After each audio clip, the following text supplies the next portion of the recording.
terpujilah Engkau. Kita akan diisi oleh kebenaran firman Tuhan. Tak terbatas kuasa Tuhan dalam kehidupan kita. Ketika kita datang kepada-Nya dengan sungguh-sungguh, Dia akan memberikan kita kemenangan. Haleluya Yesus. Tak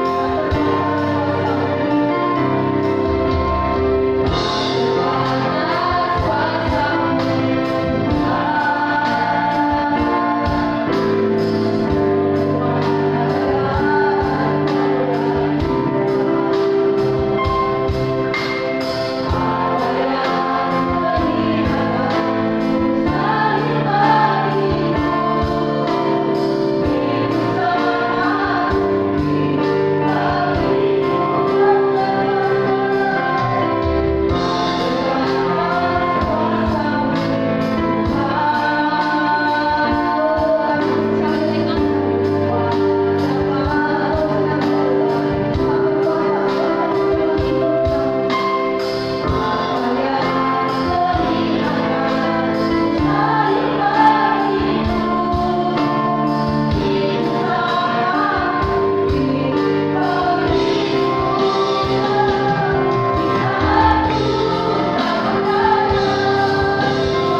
para pelayan Tuhan maupun juga seluruh umat Tuhan dimanapun saudara berada, baik di Praja maupun juga di luar Praja, di seberang lautan yang sedang mengikuti ibadah ini.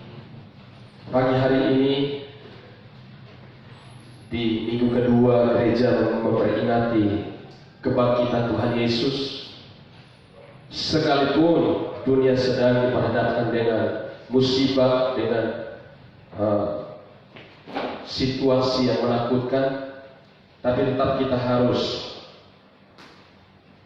mengingat semua peristiwa yang telah Yesus alami, Yesus kerjakan 2000 lebih tahun yang lalu, baik kelahirannya, kematiannya, penguburan maupun kebangkitannya. Oleh sebab itu, hari ini adalah minggu kedua gereja memperingati kebangkitan Yesus dari kematian.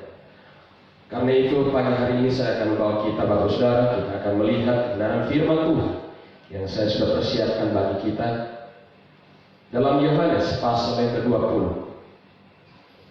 Saudara yang ada di rumah, mari buka Alkitab saudara.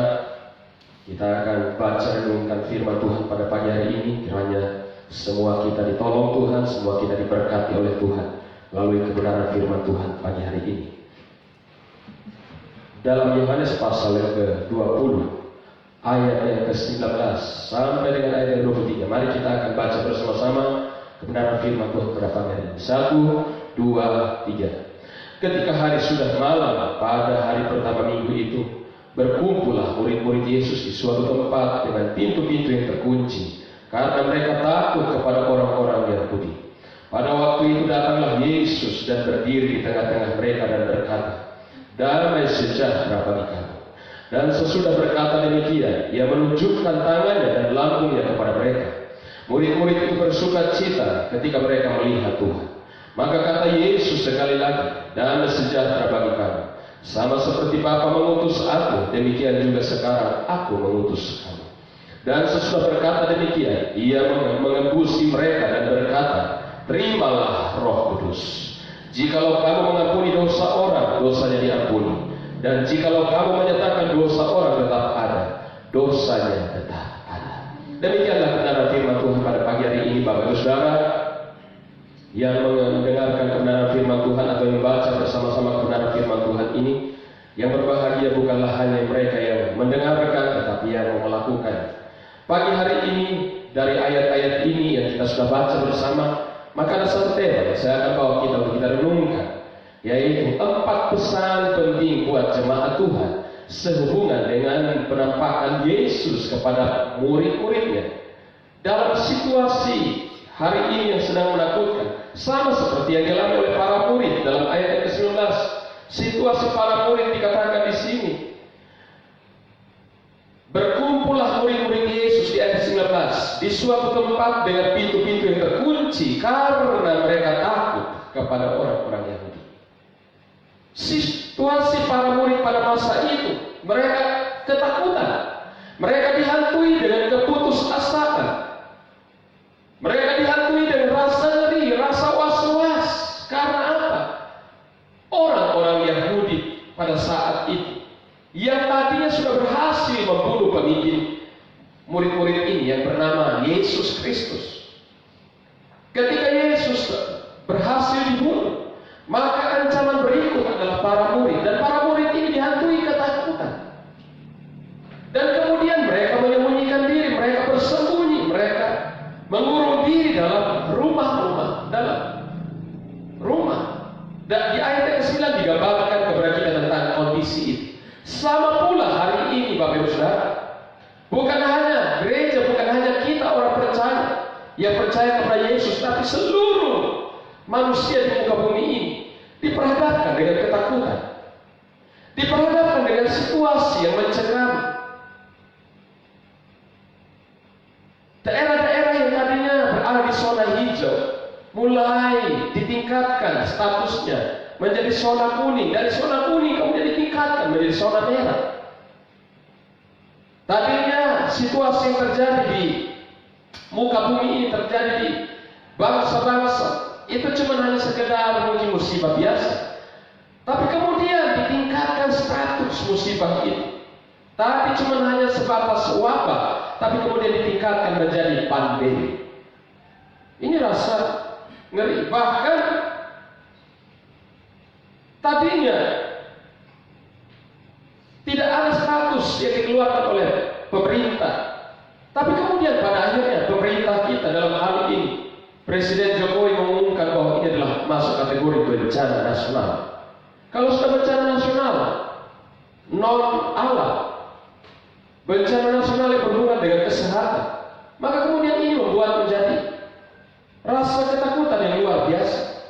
Dari situ kemudian tadinya cuma hanya sekedar dihimbau untuk berada di rumah, kemudian dihimbau untuk menjaga jarak. Ternyata hari ini beberapa kota, beberapa wilayah sudah mulai meningkatkan status dari hanya sebatas menjaga jarak, kemudian mulai ditingkatkan ke PSBB,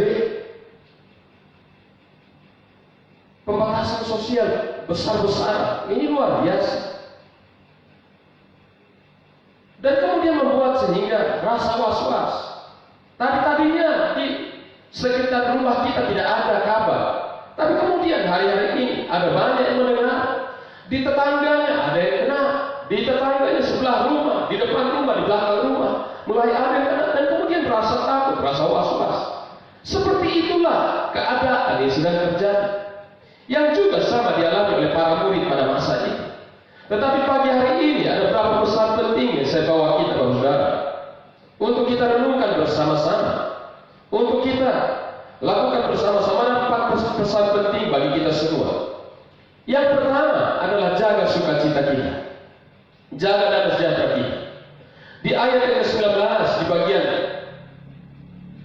B dikatakan di sini, pada waktu itu datanglah Yesus dan berdiri di tengah-tengah mereka dan berkata, damai sejahtera bagi kamu. Di ayat yang 21 pun dikatakan di sini, maka kata Yesus sekali lagi, damai sejahtera bagi kamu. Hal yang pertama, pesan yang pertama yang saya ingin bawa kita, saudara, untuk renungkan adalah jangan biarkan kehilangan damai sejahtera. Jangan biarkan hidupmu kehilangan sukacita.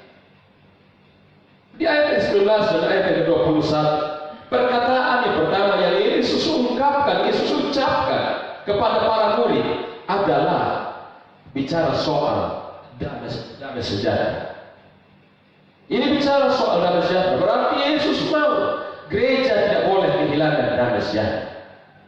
Saudara dan saya, baik yang ada dalam ruangan ini ataupun yang di rumah masing-masing, jangan kehilangan damai sejahtera. Ada sesuatu hal yang iblis hari-hari ini sedang kerjakan, Bapak Ibu Saudara. Iblis sedang berusaha mencuri sukacita dan damai sejahtera, menaburkan benih-benih ketakutan, menaburkan benih-benih keputusasaan, menaburkan benih-benih kengerian. Dalam Yohanes pasal yang ke-10, saya coba kita untuk melihat bersama.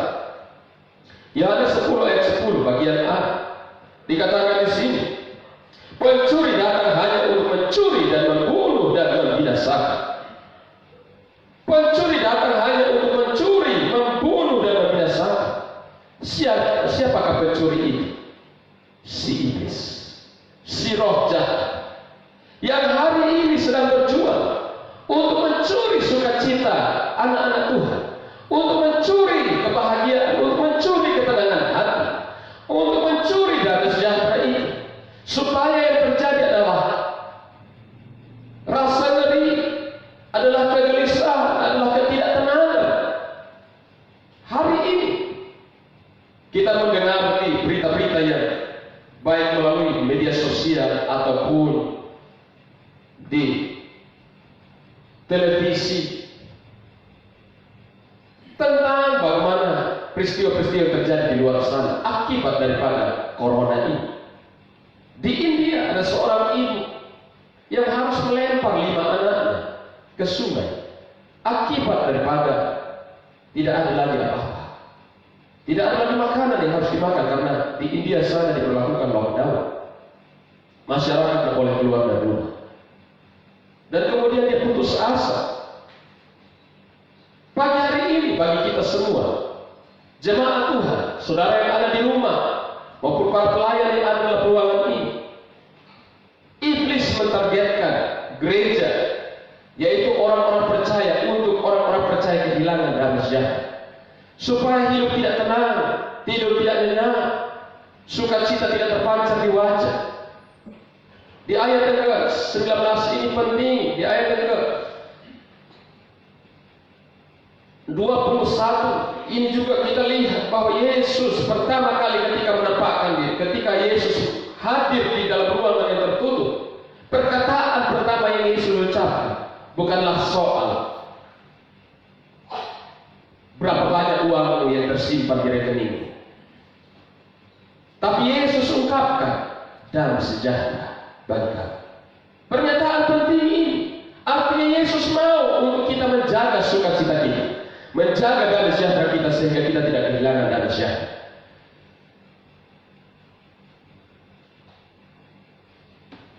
Melalui ketakutan, kecemasan, kekhawatiran, iblis hari-hari ini sedang bekerja. Iblis tahu bahwa sukacita dan damai sejahtera yang kita miliki adalah modal, adalah kekuatan bagi kita untuk menang di dalam setiap permasalahan hidup. Bukankah firman Tuhan berkata bahwa hati gembira adalah obat, semangat yang patah mengeringkan tulang? Ketika gereja kehilangan sukacita, ketika gereja kehilangan damai sejahtera, yang terjadi adalah kegelisahan. Dan iblis tahu bahwa kalau gereja sudah gelisah, tidak tenang, gereja tidak bisa berdoa dengan baik. Padahal iblis juga tahu bahwa doa orang benar besar kuasanya. Kalau kita gelisah, kehilangan damai sejahtera, doa kita ngawur, doa kita kayak asap, kayak kabut yang tidak jelas arah tujuannya. Tapi kalau kita tenang hidup ini, kita tenang hati kita, kita fokus kepada Tuhan, doa kita naik. Dan saya pastikan doa kita akan melahirkan perkara-perkara besar, karena Allah kita Allah yang besar yang akan melakukan perkara yang besar bagi kita. Doa orang benar itu besar kuasanya. Ini hal yang pertama. Saudara yang ada di rumah, pesan saya selaku gembala buat saudara, jaga damai sejahtera, jaga suasana hati supaya jangan kehilangan damai sejahtera. Hari ini mungkin saudara sedang mengalami krisis keuangan.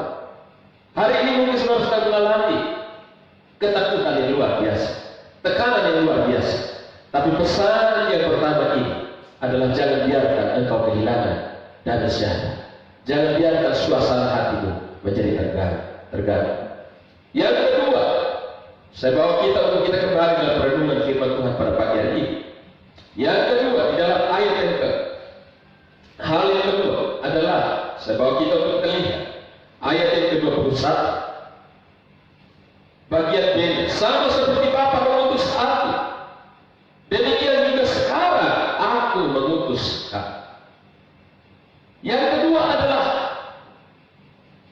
jadilah berkat bagi orang-orang miskin. Pesan yang kedua ini, pesan yang kedua pada pagi hari ini, jadilah berkat bagi orang-orang di sekeliling kita. Mungkin saudara berkata, Pak, bagaimana saya mau jadi berkat sementara saya sendiri juga sedang bergumul? Bagaimana saya mau jadi berkat sementara hari ini kita tidak dilarang untuk keluar rumah? Kita tidak boleh bertetangga, tidak boleh kita datangi tetangga kita lagi. Mungkin saudara di rumah berkata, Pak, bagaimana saya mau jadi berkat sementara keuangan saya sedang morat-marit? Berkat tidak hanya berbicara soal keuangan. Berkat tidak hanya berbicara soal duit dan duit. Kalau berkat cuma hanya bicara soal duit, maka berarti kita salah kaprah. Berkat bukan cuma hanya bicara ini. Dalam ayat yang ke-21 ini dikatakan sama seperti Bapa mengutus aku, demikian juga sekarang aku mengutus kamu. Tuhan mengutus kita untuk apa? Untuk jadi berkat. Melalui hidup kita ada orang-orang lain yang mengalami perjumpaan dengan Tuhan. Melalui hidup kita orang-orang lain dipulihkan. Melalui hidup kita orang-orang lain dikuatkan. Melalui hidup kita orang-orang lain bisa bertahan dalam menghadapi persoalan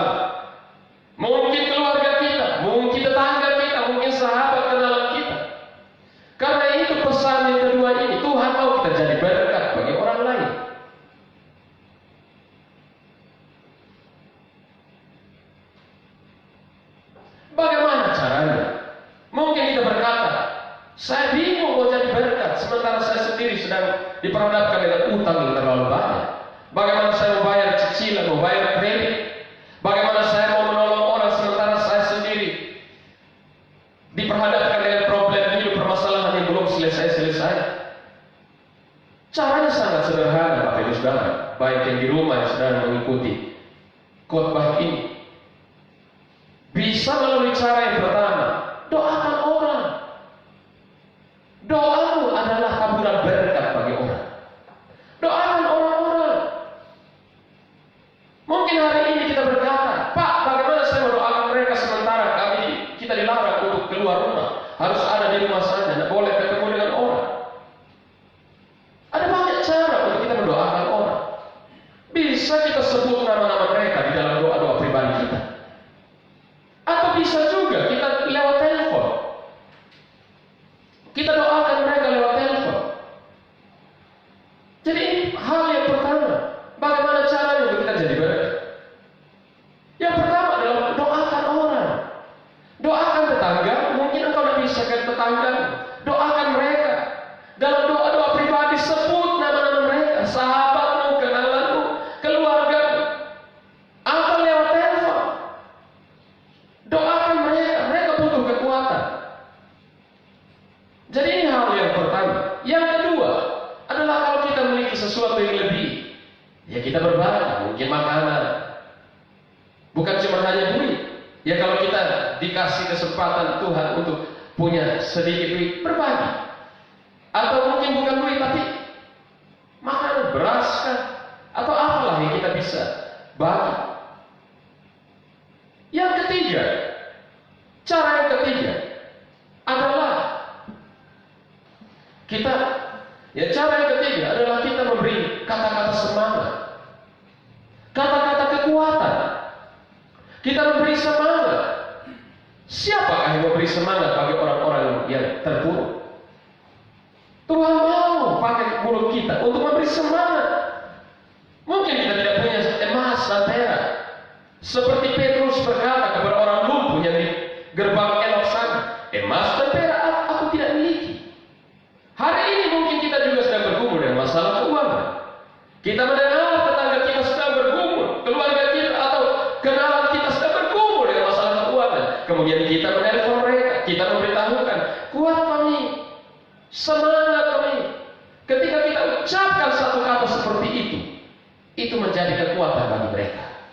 Itulah sebabnya hal yang kedua ini Tuhan mau kita jadi berkat. Hal yang kedua Tuhan mau kita jadi berkat. Yang ketiga, di ayat yang 22. Hal yang ketiga di ayat yang 22. Dan sesudah berkata demikian, ia mengembusi mereka dan berkata, terimalah Roh Kudus. Yang ketiga ini, terima Roh Kudus, hidup dalam pengurapan Roh Kudus. Hidup dalam pengurapan Roh Kudus. Hari-hari ini dunia sedang diperhadapkan dengan ketakutan. Dunia sedang diperhadapkan dengan rasa ngeri. Tapi saya ingin katakan kepada kita, ada satu pribadi yang tidak pernah berubah. Dulu, sekarang, dan selama-lamanya. Yesus.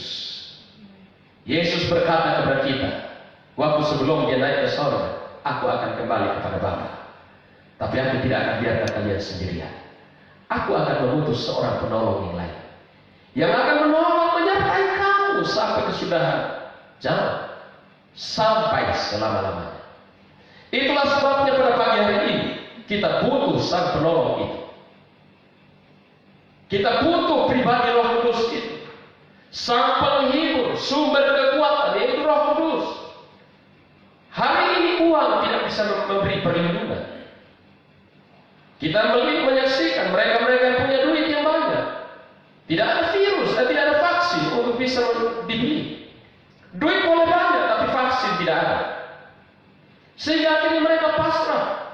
Lihat orang-orang kaya yang terkapar di rumah sakit akibat corona. Tidak bisa.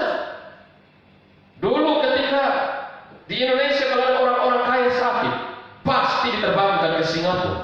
Tapi hari ini duit yang banyak tidak bisa membuat mereka harus diterbangkan ke Singapura. Kalau sakit sedikit, langsung cari rumah sakit yang mewah. Tapi hari ini, uang yang banyak tidak memberi jaminan.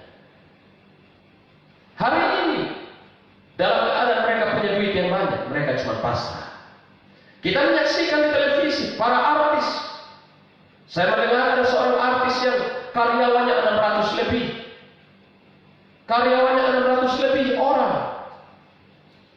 Artis ini berkata, saat ini dia bingung bagaimana menggaji para karyawan itu. Bayangkan kalau gajinya 1 bulan 3 juta kali 600. Wow, dalam 1 bulan dia harus kasih keluar duit berapa banyak. Sementara pemasukan tidak ada. Kita butuh Roh Kudus. Roh Kuduslah sumber sukacita kita. Ketika Roh Kudus hadir dalam hidup, hadir dalam rumah, apapun masalah, Roh Kudus masih bisa membuat engkau bertahan. Hari ini banyak orang yang sedang bunuh diri. Karena apa? Mereka tidak tahu apa yang harus mereka perbuat. Roh Kudus tetap masih bergelar sebagai penolong yang siap untuk menolong engkau, yang siap untuk membuka jalan di tengah ketidakpastian. Firman Tuhan berkata, sekalipun kita akan berjalan melalui air, Roh Kudus tidak akan biarkan kita. Roh Kudus tidak akan biarkan kita hanyut. Sekalipun kita berjalan dalam api permasalahan, tantangan hidup, Roh Kudus Sang Penolong tidak akan biarkan kita hangus terbakar. Kita saksikan di Alkitab diceritakan tentang Sadrak, Mesak, Abednego. Saat ketika mereka dihadapkan dengan situasi yang dilematis, tetapi prinsip mereka, sekalipun Allah yang aku sembah tidak sanggup menolong aku tetap tidak akan menyembah patung dewa Tuhan. Dan kemudian yang terjadi, mereka dilempar ke dalam perapian yang menyala-nyala. Tapi ternyata di dalam perapian yang menyala-nyala itu, justru di sana ada satu pribadi. Ada satu pribadi keempat, karena mereka yang dilempar ke dalam cuma 3 orang. Tapi ternyata raja melihat kenapa ada orang keempat, dan orang keempat itu tampil bercahaya. Saya pastikan itu adalah Roh Kudus. Roh Kudus ada menemani. Tuhan hadir menemani Sadrak, Mesak, Abednego dalam dapur perapian yang menyala-nyala itu. Hari ini pun sama, Roh Kudus itu hadir. Kita tidak melihat Roh Kudus, tapi Roh Kudus itu hadir untuk menemani kita, untuk memberi kita kekuatan, untuk memberi kita semangat, untuk memberi kita keberanian, untuk memberi kita sukacita, untuk memberi kita kepastian pengharapan bahwa bagaimanapun persoalan pasti akan berakhir, bahwa bagaimanapun persoalan pasti ada jalan keluar. Kita yakin dan percaya, walaupun hari ini jumlah yang meninggal, jumlah yang terpapar corona di Indonesia ini sudah tinggi, sekitar 6.000. Tetapi kita tidak perlu takut. Pada akhirnya virus ini akan berakhir. Tepat pada waktunya, virus ini pasti akan berhenti. Tidak selama-lamanya virus ini akan merajalela. Pasti akan berakhir. Kita mendengar di berita-berita, hari ini mulai ada penurunan, tingkat penurunan. Karena itu, teruslah bergaul dengan Roh Kudus. Hadirkan Roh Kudus dalam hidupmu. Hadirkan Roh Kudus dalam kamarmu, dalam rumahmu. Dan Roh Kudus akan membuat engkau bersukacita. Roh Kudus akan membuat engkau kuat.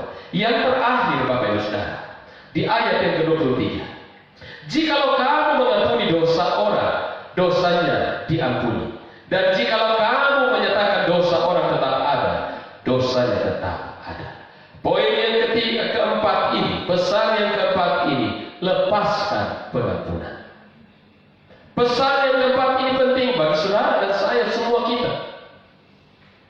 Kita tidak bisa melarang orang untuk berkata negatif kepada kita yang kemudian bisa membuat hati kita terluka, membuat kita kecewa, membuat kita marah. Kita tidak bisa larang orang. Haknya orang. Orang mau bersikap baik kepada kita atau bersikap tidak baik, itu haknya orang. Karena mereka masing-masing punya karakter, punya kepribadian yang berbeda-beda. Lepaskan pengampunan. Di poin yang keempat ini, di ayat ini, rupanya di ayat yang 24 ini, 23 ini, ada kekuatan kuasa Tuhan yang keluar melalui mulut kita ketika kita mempraktekkan ayat ini. Jangan menyimpan kepahitan, kebencian, sakit hati, dendam, dan lain-lain. Biarlah hati kita tetap bersih, hati kita tetap layak di hadapan Tuhan.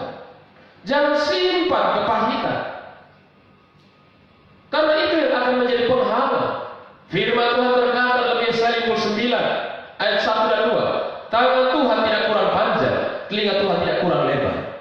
Tetapi yang menjadi penghalang adalah dosa dan pelanggaran.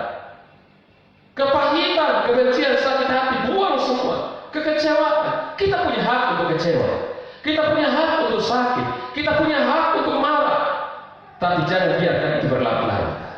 Saat ketika suasana hati kita mulai diserang dengan mau dendam, lepaskanlah pengampunan kepada orang yang membuat kita sepertinya mau dendam.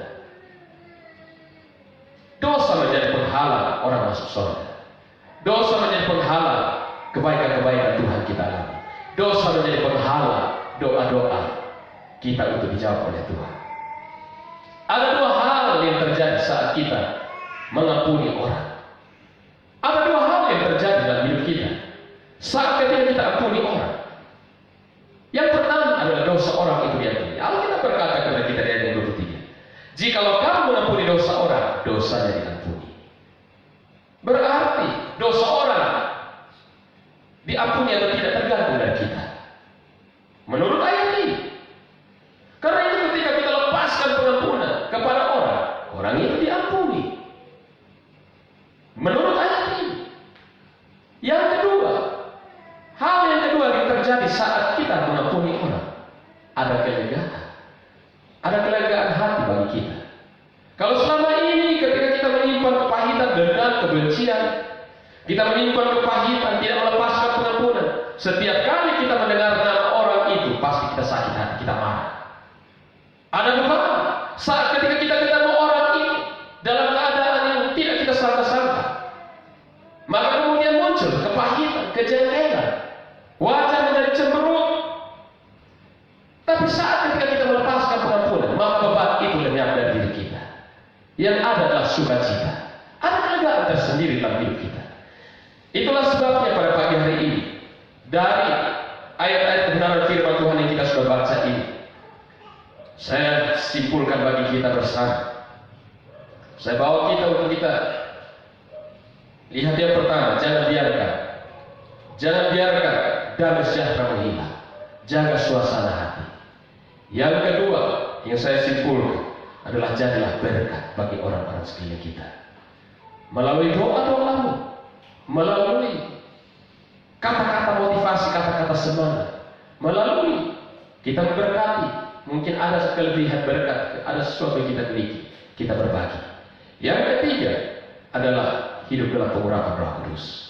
Karena itu yang akan menjaga hidupmu, menjaga engkau dari virus-virus. Hari ini kita sudah mendengar ada banyak kesaksian orang-orang yang sembuhkan hanya karena doa, orang-orang yang sembuhkan karena kuasa Tuhan yang hadir. Karena itu hiduplah dalam pengurapan Roh Kudus. Yang keempat yang terakhir adalah lepaskan pengampunan. Jemaat Tuhan, jangan simpan kebencian. Jemaat Tuhan, jangan simpan sakit hati. Sebentar lagi Tuhan akan datang. Kita tidak tahu kapan Tuhan akan datang bagi kita. Malam ini, besok atau lusa. Panggilan Tuhan itulah sebuah rahasia. Tetapi biarlah kita siap. Biar kita layak di hadapan Tuhan. Saya dapat berpanjang dengan firman Tuhan pada pagi hari ini. Saya dapat berpanjang dengan firman Tuhan. Biarlah kita datang pada Tuhan pagi hari ini. Kita hampiri Tuhan. Mari saya undang pelayan-pelayan untuk kita menyembah Tuhan. Jemaat Tuhan yang ada di rumah masing-masing, siapkan hatimu untuk engkau menerima pengurapan Roh Kudus. Haleluya. Mari kita hampiri Tuhan. Saudara yang di rumah boleh berdiri. Saudara yang di rumah boleh berdiri. Mari kita berdiri bersama-sama. Haleluya. Haleluya. Haleluya. Haleluya. Orang apapun yang akan datang dari rumah mulia. Buka hati untuk Roh Tuhan. Buka hati menyembah Yesus. Jamalah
pagi hari ini mari katakan Roh Kudus tolong aku. Roh Kudus urapi aku. Roh Kudus jamah hidupku. Di dalam kuliah raya, engkau yang mungkin saat ini sedang kepahitan, lepaskanlah pengampunan bagi orang-orang yang buat engkau terluka. Lepaskanlah pengampunan bagi orang-orang yang berkata-kata negatif bagimu. Hari ini, dimanapun engkau berada, jangan menyimpan kepahitan, jangan menyimpan kebencian. Roh Kudus, aku minta engkau jamah setiap pribadi. Umat Tuhan dimanapun saudara berada, engkau yang sedang benci dengan seseorang, taruh tangan kirimu di dalammu dan angkat tanganmu kepada Tuhan pagi hari ini.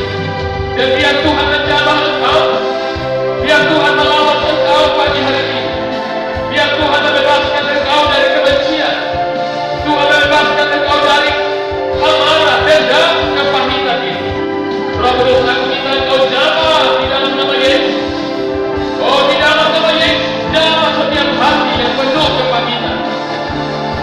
Di dalam nama Yesus, engkau yang sedang kehilangan dan kesejahteraan, hatimu saat ini mungkin sedang hampa, hatimu saat ini mungkin sedang kosong, engkau kehilangan sukacita. Mari angkat tanganmu di depan Tuhan. Tangan kananmu angkat di depan Tuhan dan tangan kirimu engkau taruh di dalam. Dan izinkan Roh Tuhan menjamah hatimu. Hari ini sukacita itu melimpah kembali dalam hidup. Hari ini damai sejahtera kembali bertambah dalam hatimu, dalam hidupmu. Hidupmu penuh sukacita di dalam nama Yesus. Oh, dalam nama Yesus, segala ketakutan, segala kekhawatiran, segala kecemasan yang membuat hati ini kehilangan damai sejahtera, kami keluarkan di dalam nama Yesus. Kami usir keluar di dalam nama Yesus. Dan ada sukacita yang diterima, ada damai sejahtera yang bertambah-tambah melimpah-limpah. Dan di nama Yesus, di dalam kuliah raya. Dan Tuhan, aku minta pakai setiap umat untuk jadi berkat bagi orang-orang lain, melalui topangan doa, melalui kata-kata semangat yang diberikan. Di dalam kuliah raya, masjid raya. Oh, dalam kuliah raya, alami lawatan alam kami. Alami lawatan Roh Kudus saat ini. Terima lawatan Roh Kudus di tempat engkau berada pagi hari ini. Oh, dalam kuliah raya, masjid raya. Oh, dalam kuliah raya, saya merasakan ada berapa jemaat yang sedang dilawan Tuhan di rumah mereka. Ada berapa yang sedang dijamah hatinya pagi hari ini. Oh, dalam kuliah raya. Ini dalam kuliah raya. Oh, dalam kuliah raya, masjid raya. Oh, dalam kuliah raya, urapan Tuhan datang bagimu. Kekuatan yang baru engkau terima pagi hari ini. Sukacita yang baru dan sejahtera yang melimpah engkau alami. Kemampuan untuk melepaskan pengampunan, kemampuan untuk bisa mengampuni orang yang melukai, menyakiti hati, dialami di dalam nama Yesus. Di dalam kuliah raya, masjid raya. Oh, dalam kuliah raya.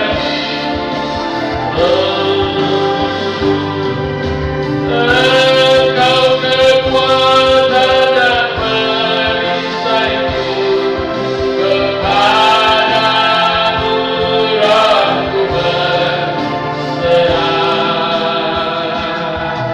Kaulah Tuhan asal hatiku rindu,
akan memberikan persembahan. Kita katakan dialah segalanya, dialah bagiku.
Bapa, dalam nama Tuhan Yesus, terima kasih Tuhan buat hari yang kesempatan Engkau berikan kepada kami untuk datang di hadirat-Mu, untuk dapat memuji dan menyembah Engkau.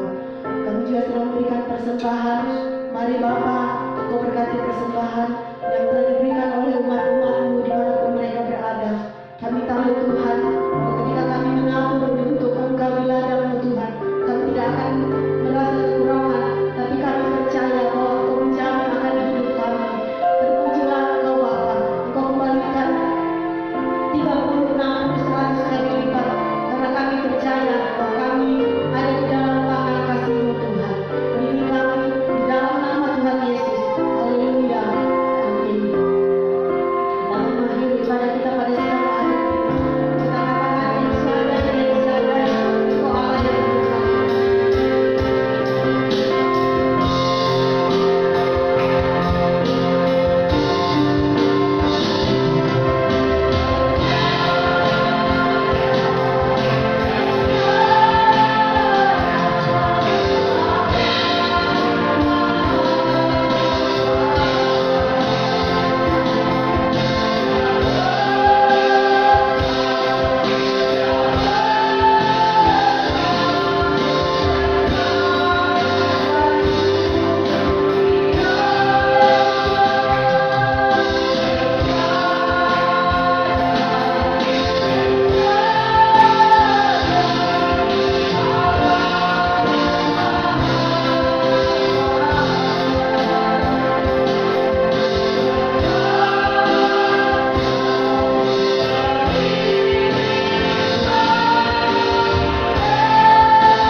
pulihkan keadaan ini. Kami mohon hentikan perkembangan virus corona ini.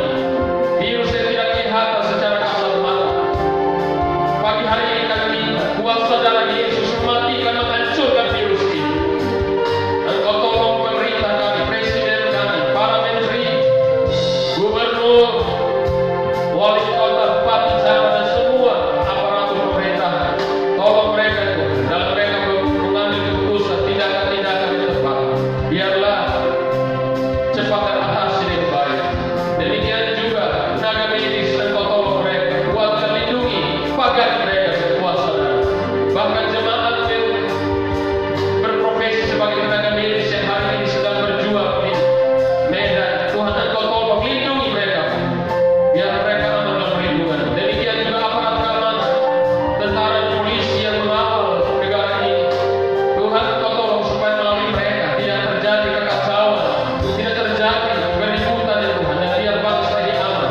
Dan engkau pulihkan bukan cuma hanya penyakit, tapi ekonomi bangsa ini. Hari ini daya beli yang menurun, hari ini keuangan yang sudah mengalami kekacauan. Tapi kami percaya pasti ada pemulihan ekonomi bangsa ini, karena engkau Tuhan yang berdaulat atas bangsa ini, Tuhan Yesus. Engkau tolong ya Tuhan, jemaatmu yang berbisnis, yang berjuang, toko-toko kios, engkau berkati Tuhan. Engkau limpah mereka kerja di kantor, engkau lindungi. Para pelajar mahasiswa, sopir ojek, apapun profesi mereka, ibu rumah tangga, petani, engkau datang mereka, para tenaga medis, para guru, pelajar, mahasiswa, engkau berkati Tuhan. Para pelaut yang ada dalam planet ini, lindungi mereka semua Tuhan. Terima kasih Bapak. Terima kasih. Bahkan kami berdoa ya Tuhan buat para pasien. Tuhan sembuhkan mereka Tuhan. Mereka butuh uluran tangan, baik yang sakit karena corona ataupun karena penyakit-penyakit yang lain. Di mana mereka berada saat ini, hadir dan engkau jamah berikan sembuhkan mereka Tuhan. Jemaatmu di rumah mereka masing-masing, tua muda besar kecil, engkau hadir dan berkati mereka. Kami doakan Sulawesi Selatan, kami doakan Makassar, kami doakan Toraja, tanah Toraja Utara, engkau lindungi Tuhan. Biarlah ada pemulihan, biarlah ada perlindungan. Di akhir ibadah ini Tuhan engkau pimpinkan, lindungi kami dalam minggu-minggu ini Tuhan, dan selanjutnya Tuhan. Berkati kami semua. Dari akhir ibadah ini mari Bapak Ibu Saudara, arahkan hati jiwa, angkat kedua belah tangan dan terimalah berkat Tuhan. Umat Tuhan yang dikasihi Tuhan, yang ada dalam ruangan dari para pelayan Tuhan, maupun umat Tuhan yang sedang ada di rumahnya masing-masing, terimalah berkat yang bersumber dari Allah Bapa, yang mengasihi engkau dengan kasih yang abadi. Di dalam anugerah Tuhan Yesus Kristus dan di tengah rahmat yang tidak menyertai kuasa Roh Kudus, turunlah berkat atas kehidupan. Biarlah jalan-jalan terbuka bagi engkau, mujizat-mujizat, terobosan, jawaban-jawaban doa engkau alami di dalam nama Tuhan Yesus Kristus. Setiap yang diberkati mari sama-sama katakan amin. Tuhan Yesus berkati. Sebelum kita akan mengakhiri ibadah ini, ada informasi penting. Saudara bisa mengikuti kegiatan doa malam secara online melalui Facebook yang kita adakan sesuai jadwal hari Selasa, hari Kamis, Jumat di Facebook. Tuhan Yesus memberkati. Selamat siang.